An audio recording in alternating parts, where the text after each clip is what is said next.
Hello, I'm Svitek, 360 Creative Coach, and I call myself this because I am a firm believer that you need to combine your talents as well as the right mental fortitude in order to achieve your creative ambitions. And so in this lesson, I want to highlight Stephen King's rules for writers. Now, I'm not just going to read his rules. I'm also going to kind of give my perspective and contextualize it a little bit more, okay? Now, before I get into it, I want to encourage you to subscribe if you aren't already. That way, get all the various content that I put out right when I put it out. Thank you if you just did, and also thank you if you already were. So let's do it, right? First off, I'm pretty much pulling from Stephen King's On Writing, which is his memoir, and it's a really, really fascinating read. I read it in college, and I feel like I almost got nostalgic for it, and I want to reread it again, but nonetheless, I'm kind of going back to notes when I do this lesson. And part of the reason I wanted to do this lesson was because it's interesting to me in a way.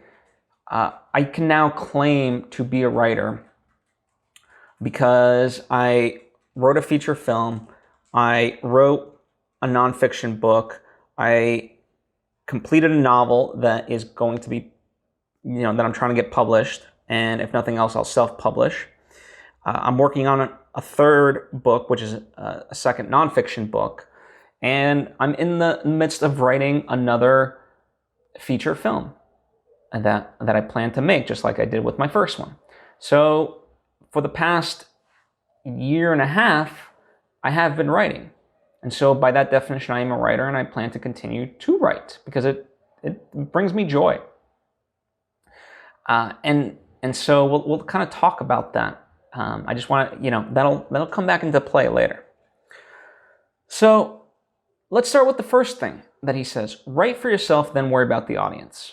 And when I think about my writing, it very much does come from my desire to express myself, and it really is therapeutic for me. And of course, I want to convey something to the world, but it really starts with me. And it's like, what do I want to see? Like, I don't, I'm not like writing fan fiction in a sense. I want by my standards to be as good as it can be. So if it's a movie, this would be a movie that I would want to see and would enjoy seeing. If it's a book, right, like with my novel or my nonfiction, is this a book that I would want to read and enjoy and get something out of? Okay, then yes. So by that definition, I am writing for myself and holding myself to a high standard. And, from there, if people enjoy that, then great. It's not like I've omitted the audience ever, but start with you. A very simple one: don't use passive voice. So passive voice is I was going. So it's anything kind of with ing, or it certainly works in, it works in present tense and works in past tense, right?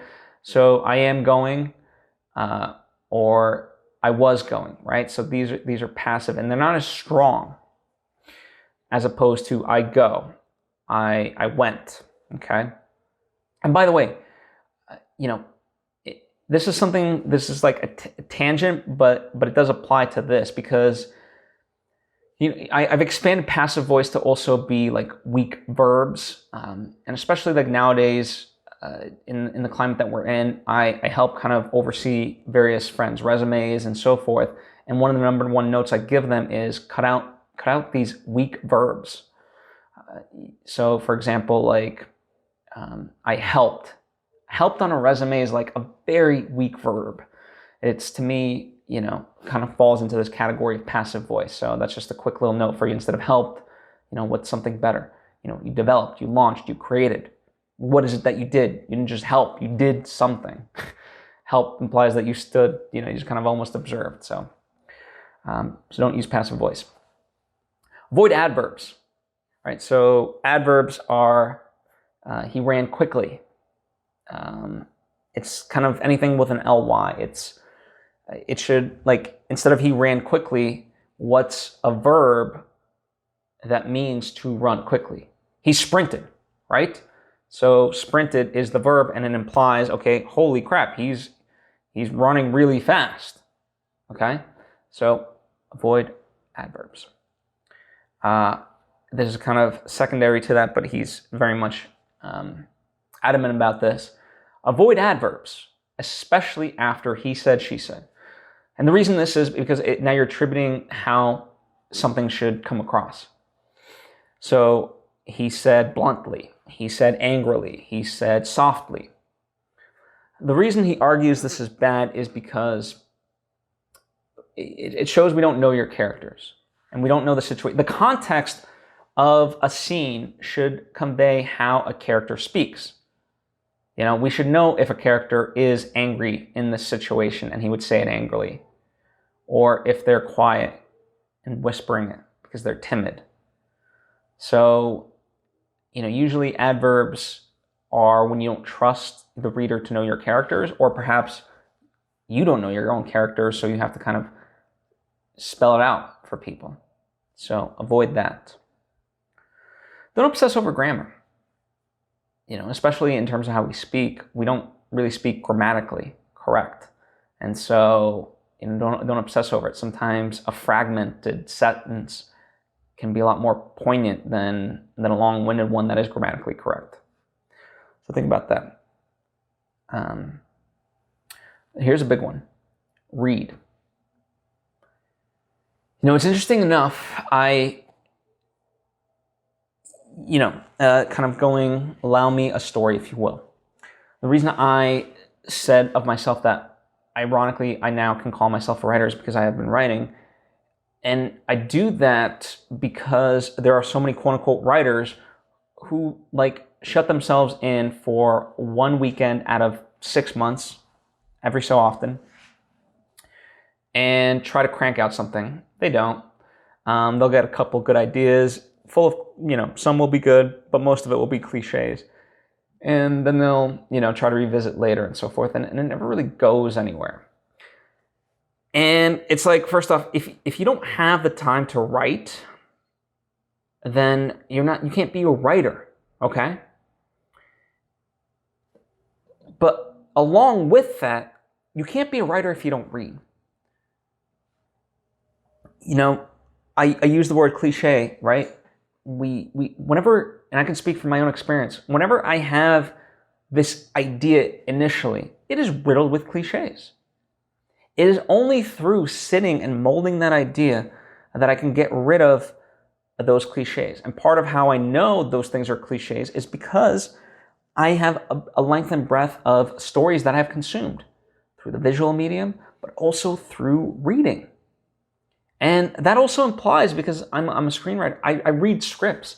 I try to read scripts of movies that I have seen. So, you know, part of it's the curiosity factor of like, ooh, how did the script from Inception translate from script to screen, or Jurassic Park, or whatever else?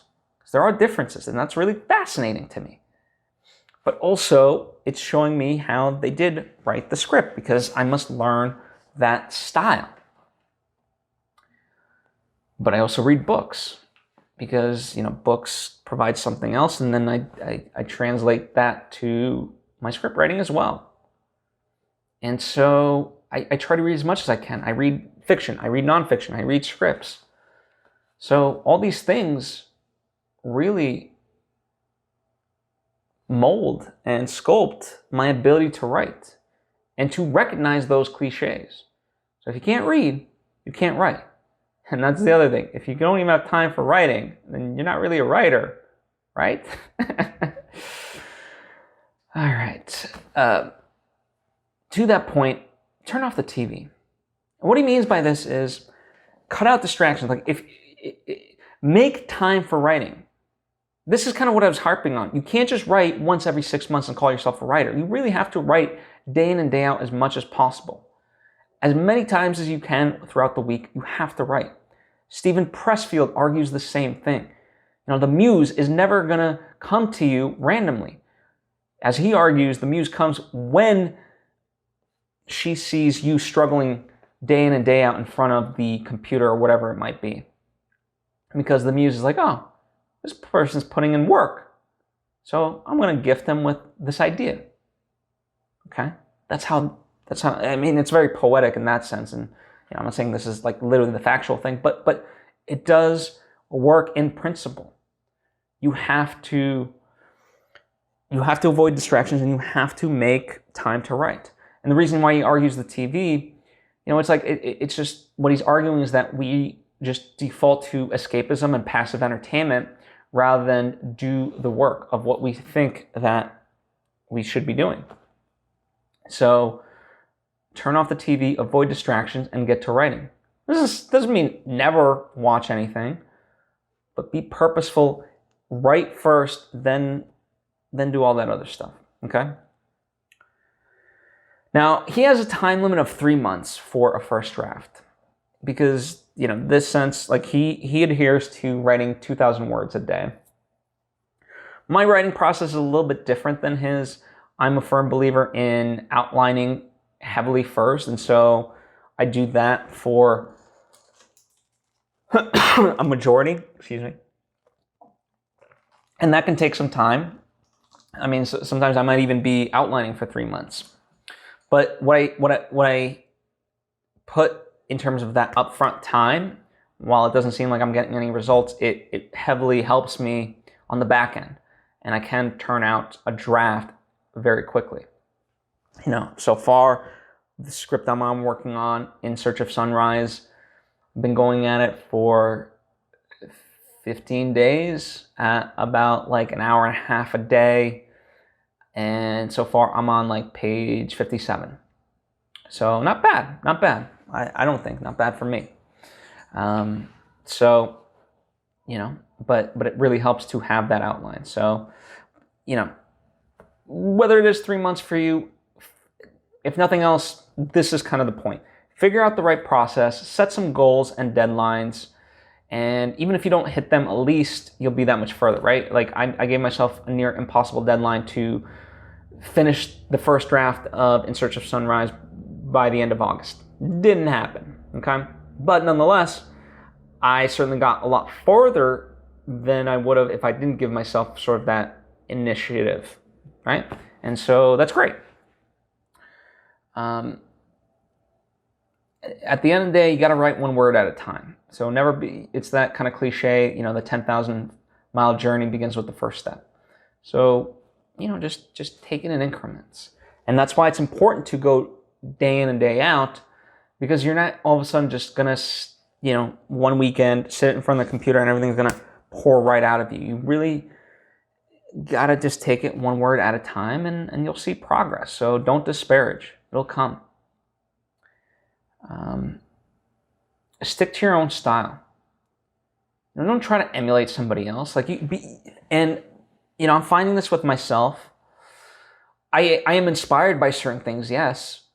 And when I wrote my novel, I was very much inspired by like Bukowski and Hemingway, and I kind of wanted to almost write in their sort of style, but it just wasn't the book. First off, it wasn't my style, and it wasn't the book. And so, while that was a jumping off point, I didn't force the novel to be like them, because I am not them. And ultimately, I have my own unique voice and things like that. And so I stuck with it. And I think, in that sense, I'm very proud of what it is and the voice that it does have. So, stick to your own. It's you got to have the confidence in what you have to say, because it deserves to be said. Okay? So don't take that away from yourself. Take a break. Now, this is kind of counterintuitive to everything that I've been talking about, but there does come a point where you need to take a break from the project that you are working on so you can get some fresh perspective on it. Because if you're constantly in the trenches every day of that project, you're not going to see the forest from the trees. So, one of the ways that I do this is in the days that I'm not working on, let's say I was not working on my script, I might work on my novel or my nonfiction stuff, okay? So I'm working on something else. So I'm still writing, but I'm just not writing that thing, so I can give myself a little bit of distance. And so allow yourself that time so you can then go back and be able to critique it. And sometimes it is, sometimes this works with writer's block, where if you feel like you're truly stuck, well, take a break from that and work on something else. So I'm not saying just take a break completely. Sometimes that is necessary. Like, we're not machines meant to like just work 365 days a year nonstop. But the general principle is take a break from writing that and write something else. The research should never overshadow the writing. And Stephen Pressfield is another person that really talks about this. Like, research can eventually be a crutch, sorry. And, it's a form of resistance where it's like, ooh, well, you feel productive because I'm doing all this research, but you're not really being that productive. Tim Ferriss kind of talks about it, just in case information versus just in time. And I feel like a lot of us default to just in case research of like, oh, I might need this, versus like you really should just be aiming for just in time information. Like, what is the bare minimum you need to know in order to tell the story that you're telling, right? And go for that. Now, I'm not saying lower the standards, right? Like, if you are writing a historical fiction, research the things that you need to know, but don't, at the end of the day, you got to write the piece. So it is a fine balancing act. Ultimately, you kind of have to judge it for yourself, but it is something to really consider, because, research does feel productive, but it can be a form of procrastination if you allow it. And, very simply, I'm going to kind of tie the last two together. You become a better writer simply by reading and writing should make you happy. Writing, to me, is not like this moniker that I want to carry simply because it's a prestigious thing. No, I truly enjoy it. And when I see my other friends who claim themselves to be writers but don't write, well, it's like, okay, I feel like you're doing it because you feel like this is like a cool thing and it'll be cool to have written something instead of actually writing it. So don't fall into that trap and really ask yourself, do you enjoy this? And I can genuinely say I like reading books, I like writing, and so the two make me happy, and that's why I've been doing it. So I hope this gives you some perspective, some inspiration, and yeah, just listen. No matter what age you are, no matter what sort of stage in your writing career you are, I don't care if you're just beginning or in the middle, whatever else. The interesting part is it almost never gets easier, right? A blank page will always start off as a blank page. So, and in a weird sense, no matter how many things you've written before, and I've heard other more successful writers than me talk about this, that, you still got to dig in, and the process is still the same, and it's just as intimidating the 100th time as it is the first time.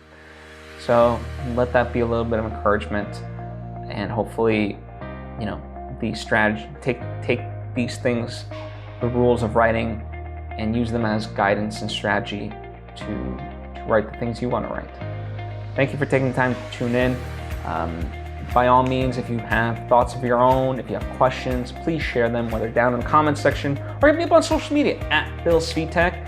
I would love to chat with you further about this and get to know you as a writer, as a creative, and yeah, that would be amazing.